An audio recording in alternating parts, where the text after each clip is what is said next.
बटोहिया रे तड़क तड़क धुम ताम तमाधि तिर तिर धिन नितिन।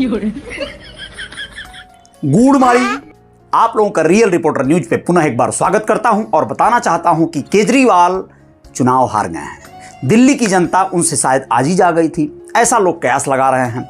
और तो और अब डॉक्टर कुमार विश्वास को बहुत अच्छा मौका मिल गया है ये सोचने के लिए कि उन्होंने अच्छा फैसला लिया था। उनके बयान काफ़ी वायरल हो रहे हैं कि भाई जो हुआ बहुत अच्छा हुआ या बहुत बढ़िया एक अच्छा सिस्टम आ गया है। राहुल गांधी का खाता भी नहीं खुला कांग्रेस का, यानी दिल्ली में। कुल मिला के ये हो गई बात राजनीतिक। अवध ओझा सर अपने कोचिंग क्लासेस के बच्चों को अब क्या समझाएंगे समझ में नहीं आ रहा है, क्योंकि नेता बनने की ख्वाहिश उनकी भी इस बार तो अधूरी रह गई। अब आगे की बात सुने। अमिताभ बच्चन ने अपने ट्विटर हैंडल पे इतना क्या लिखा कि जाने का वक्त आ गया है। लोग न जाने क्या क्या समझ लिए, क्योंकि हो सकता है उनके जाने का वक्त आ गया है कौन बनेगा करोड़पति के शूटिंग से, और हो सकता है उनके नई फिल्मों की शूटिंग की यात्रा पे जाने का उनका समय आ गया हो। लोग चिंतित हो गए। फैन फॉलोइंग उनकी कितनी बड़ी है इस बात से अंदाजा लगा लीजिए कि जैसे ही ये बात उन्होंने अपने ट्विटर हैंडल पे शेयर किया रात को 8 बजे, लोग चिंता में पड़ गए। कहाँ जाने का वक्त आ गया है, सवालों के झड़ी लग गई।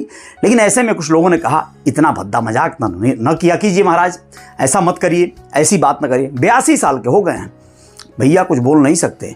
स्वास्थ्य वैसे तो उनका सकुशल है, शानदार है। साथ ही साथ सैफुल्ला इस्लाम ये जो है ये हमलावर है सैफ अली खान के ऊपर वाला, उसका फिंगरप्रिंट मिल गया है, मैच कर गया है, यानी उसका तो सधना तय हो गया है। बहुत सारी बातें हैं, फिल्मी जगत की बात है। ऐसे में आईफा अवार्ड का जो आयोजन होने वाला है मार्च महीने में, वो होगा राजस्थान में, जोधपुर के एरिया में कहीं पे होगा।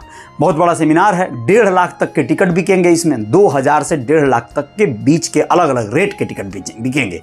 तमाम सेलिब्रिटीज़ के यहाँ पे साथ भाई शामिल होने का मौका मिलेगा, अच्छा लगेगा। कुल मिलाजुलाकर यहाँ पर बहुत सारी बातें आप लोगों को कह दें कि कमल हासन की बिटिया उन्होंने कहा है, श्रुति हसन ने, कि मेरी नाक की मतलब टूट गई थी नाक, उसकी मैंने प्लास्टिक सर्जरी करवाई थी, इससे क्या आपत्ति होनी चाहिए। लोग मुझे विदेशी समझते हैं बहुत सारे लोग। और तो और ऐसे में कंगना रनौत के बारे में कह दूं तो एक खबर आई है कि उन्होंने मनाली में अपना एक रेस्टोरेंट खोल दिया है, शानदार। आप जब कभी मनाली घूमने जाइएगा, पता लगाकर कि कंगना रनौत का रेस्टोरेंट कौन सा है, जाकर भोज भात ले लीजिएगा, पहाड़ी खाना मिलेगा। यानी ये उनके बचपन का सपना था।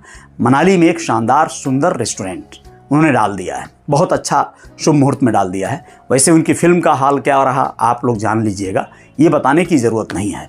कुल मिलाजुलाकर यहाँ पर बहुत से सेलिब्रिटीज़ हैं, बहुत से ऐसे स्टार हैं जो लोगों का अपना अपना कायदा कानून चलता है। ऐसे में जो सलमान खान सल्लू भाई हैं, उन्होंने अपने भतीजे को एक नसीहत दिया कि बेटा, जब कोई अफेयर या रोमांस का दौर चल रहा हो और गर्लफ्रेंड तुम्हें छोड़ के जाना चाहती हो तो ज़्यादा चिंतित मत होना, ज़्यादा परेशान मत होना। वो जाती है तो जाने दो, ज़िंदगी को नए सिरे से शुरू करो। उन्होंने ये भी इसी बात में बताया एक पॉडकास्ट में, जो कि आप लोगों को बता दें कि सैफ के जो सलमान खान के जो भतीजे हैं, अरबाज खान और मलाइका अरोड़ा के जो बेटे अहान या ऐसे ही कुछ नाम है, तो उन्होंने अपना एक पॉडकास्ट चला रखा है जिसमें बहुत सारे सेलिब्रिटीज़ को बुलाते रहते हैं।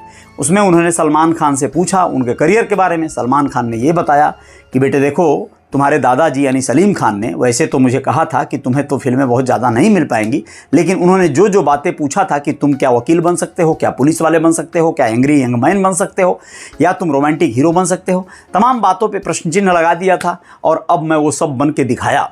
मतलब आपको जब भी अपने जीवन में कुछ खास करना है तो आपको अपने वर्तमान और अपने भूतकाल में बीते हुए दौर और अपने कंपेटिटर या फिर यूँ कह लें कि अपने जो कलाकारगण हैं उन पे नज़र दौड़ानी पड़ती है और उनसे बेहतर करके दिखाना होता है।